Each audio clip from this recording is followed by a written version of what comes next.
Hello everyone, welcome to my channel. Good morning. আজকে দাদু নিয়ে চলে এসছে। দাদু যেখানে কাজ করে, মানে এই রিসর্টসটাতে দাদুর ম্যানেজার পোস্টে কাজ করে। দাদুর বাড়িতে এখন কাজ চলছে বলে দাদু নিয়ে চলে এসেছে আমাদেরকে এই রিসর্টসটাতে। তো সকাল সকাল এসে নিয়েই আমরা রেডি হয়ে গেছি, মানে রেডি হচ্ছি। তো চলো, নাচের ড্রেস এবং নাচের ড্রেস আপের পুরো কমপ্লিট হতে হতে রেডি হতে হতে তোমাদের সাথে একটা গল্প শেয়ার করি। আমি 3.5 বছর বয়স থেকে নাচ শিখছি। আমার ছোটবেলায় ভীষণ অসুখ হতো বলে ডাক্তার বলেছিল ব্যায়াম করাতে। এবার সেই সময় কোনো ব্যায়ামের সুযোগ সুবিধা ছিল না, যে কারণে গঙ্গারামপুরে ব্যায়ামের কোনো সুযোগ সুবিধা ছিল না অ্যাকচুয়ালি। তো মা ভেবেছিল নাচ একটা ব্যায়াম, তো নাচে দেওয়াতে যদি কিছু একটা হয়, মানে সুস্থ যাতে থাকি।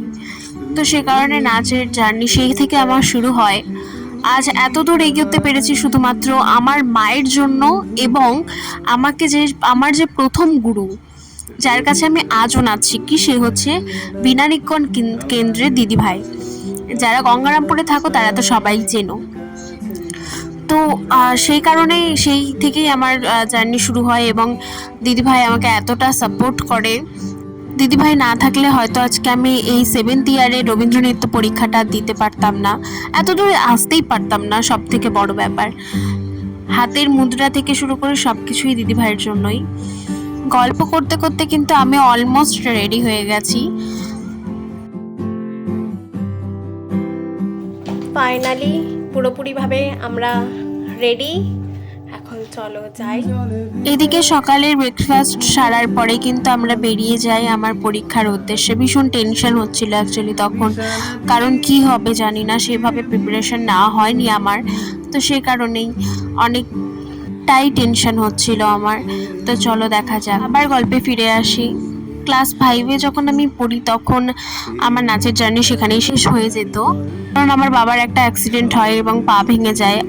প্রচণ্ডভাবে অর্থনৈতিক প্রবলেম থাকে, যার কারণে আমার নাচ সেখানেই বন্ধ হয়ে যেত। কিন্তু আমার মায়ের ইচ্ছা থাকলেও পসিবল হতো না। তখন দিদিভাই আমাকে মানে মাকে বলেছে যে না, পূর্বার নাচটা ছিল না, যার কারণে আজকে আমি এত দূর 7th ইয়ার পরীক্ষা দিচ্ছি। সেটা মা ভাবলেও যেরকম খুশি লাগে, তেমন আমারও ভাবলে খুব খুশি হয়। এইদিকে আমি ওয়েট করছিলাম যে আমাকে কখন ডাকবে। আমার ভীষণ টেনশন হচ্ছিল অ্যাকচুয়ালি তখন, ভীষণই টেনশন হচ্ছিল।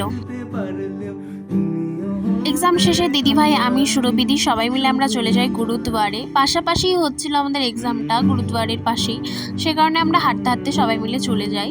যেহেতু ভেতরে কোনো অ্যালাউ নেই ভিডিও এবং ফটোস ক্যাপচার করার, তো সেই কারণে আমি বাইরে যতটুকু পেরেছি শেয়ার করেছি।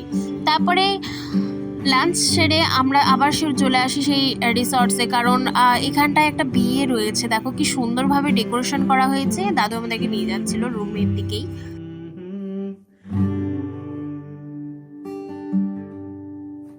একটু রেস্ট করে আমরা বেরিয়ে যাই। তারপরে সন্ধে হলেই আমরা বেরিয়ে যাই একটুখানি চা খেতে।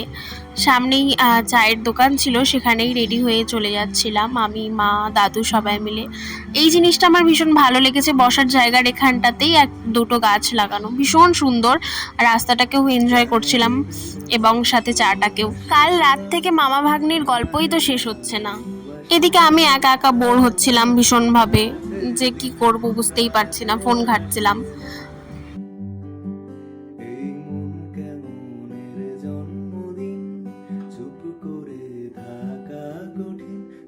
তো এই ছিল আজকের ব্লগ। নেক্সট কোনো ব্লগে দেখা হচ্ছে, ততক্ষণের জন্য সবাইকে টাটা।